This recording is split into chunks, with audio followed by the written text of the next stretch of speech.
तो अगली बड़ी खबर की ओर रुख करेंगे तो उत्तराखंड से बड़ी खबर है। उत्तराखंड में यूसीसी को लेकर बड़े अपडेट आपको दे रहे हैं। यूनिफॉर्म सिविल कोड को लेकर जो जल्द ही उत्तराखंड में लागू हो सकता है, जिसको कैबिनेट की मंजूरी मिल गई है, तो वहीं विधानसभा के पटल पर आज इसे रखा जाएगा। तो आज अगर इसे हरी झंडी मिल जाती है तो ये कानून उत्तराखंड में बन जाएगा और ऐसा करने वाला उत्तराखंड स्वतंत्र देश का पहला राज्य बन जाएगा। तो बड़ी खबर आपको यूसीसी से जुड़ी हुई अपडेट्स आपको दे रहे हैं। आज उत्तराखंड विधानसभा में पेश होगा यूसीसी बिल। धामी कैबिनेट ने यूसीसी रिपोर्ट को मंजूरी दे दी है और विधानसभा के विशेष सत्र में यह पेश किया जाएगा। तो सुबह 11 बजे ड्राफ्ट जो है विधानसभा में पेश हो जाएगा। CM Pushkar Singh Dhami UCC bill को पेश करने वाले हैं, यानी कि आज चर्चा होगी और कहा जा रहा है कि हरी झंडी भी इसे मिल सकती है और इसके बाद ये कानून पूरी तरह से उत्तराखंड में लागू हो जाएगा और कई बदलाव, यानी कि बड़े बदलाव आपको उत्तराखंड में देखने को मिलेंगे। इसी के साथ ही अगर यूसीसी लागू हो जाता है तो उत्तराखंड में एक नया इतिहास आपको बनते हुए देखने को मिलेगा, क्योंकि यूसीसी लागू करने वाला स्वतंत्र देश का उत्तराखंड पहला राज्य बन जाएगा। तो इसी पर ज्यादा जानकारी के लिए नागेंद्र भाटी हमारे संवाददाता जुड़ गए हैं। नागेंद्र, महज एक कदम दूर है इतिहास बनाने में उत्तराखंड, क्या कुछ जानकारी? बिल्कुल बबीता, देखिए उत्तराखंड की यदि बात करें तो आज विधानसभा में यूसीसी बिल जो है वो पेश होने वाला है और उम्मीद की जा रही है कि आज ये पास हो जाएगा, क्योंकि सरकार वहां पर बहुमत में है, बीजेपी बहुमत में है। लेकिन इसके साथ साथ ही इस पर सवाल उठने शुरू हो गए हैं। कल जिस तरह से कांग्रेस के विधायक राज्यपाल से मिले हैं और उन्होंने शिकायत दर्ज कराई है कि विधानसभा के सत्र को विशेष सत्र कहकर जो लोकतांत्रिक परंपरा है उसका हनन सरकार वहां पर कर रही है।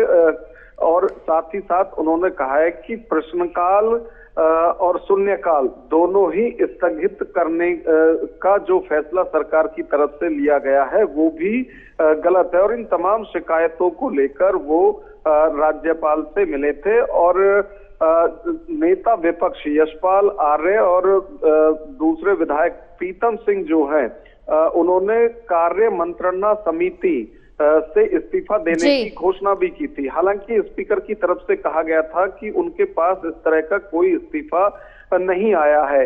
तो अभी इस पर चर्चा नागेंद्र जी, मैं आपको थोड़ा अपडेशन देना चाहूंगी क्योंकि इससे जुड़ी हुई बड़ी खबर यह भी है कि इस्तीफा दे दिया गया है।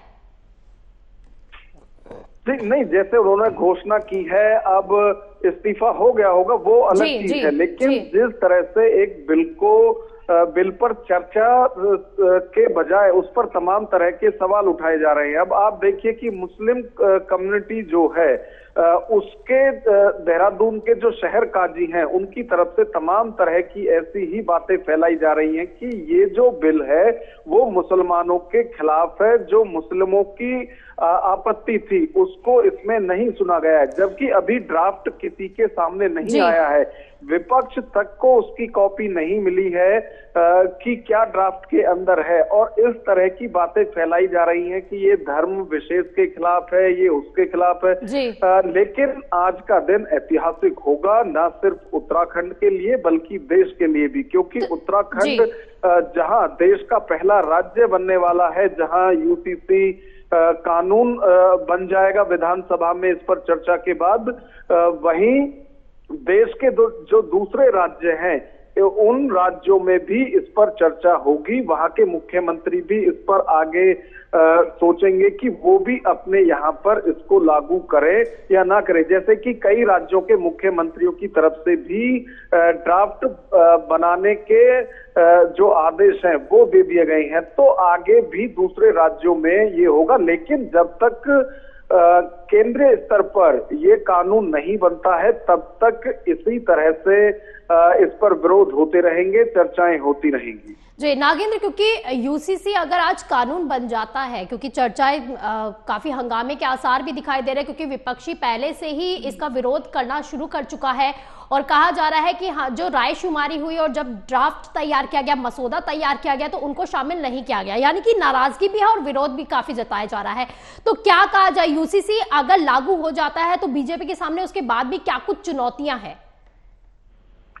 देखिए, ये कानून बनने के बाद भी चुनौतियां बहुत होंगी, क्योंकि इसका विरोध अभी सिर्फ उत्तराखंड तक नहीं रहने वाला है, बल्कि ये देश भर में होगा। आपको याद होगा कि जिस तरह से सीएए का जो विरोध है वो दिल्ली से शुरू हुआ था लेकिन देशव्यापी हो गया था, उसी तरह से क्योंकि अभी किसी को ना तो ये पता है कि ड्राफ्ट में क्या है क्या नहीं है, सिर्फ एक माइंडसेट लोगों का किया जा रहा है कि ये फला धर्म के खिलाफ है, ये फला लोगों के खिलाफ है, जबकि इस पर अभी चर्चा होनी है, चर्चा होनी बाकी है। उसके बाद देखिए, हेल्दी जो डिस्कस है उसके लिए लोकतंत्र में कहीं मना नहीं है और विधानसभा इसके लिए सबसे बेस्ट है, क्योंकि विधानसभा में ही ये बिल आज पेश होने वाला है, लेकिन वहां से विपक्ष बचता हुआ दिखाई दे रहा है। दूसरी तरफ जो धर्मगुरु हैं, खासतौर से मुस्लिम धर्मगुरु हैं, वो इस पर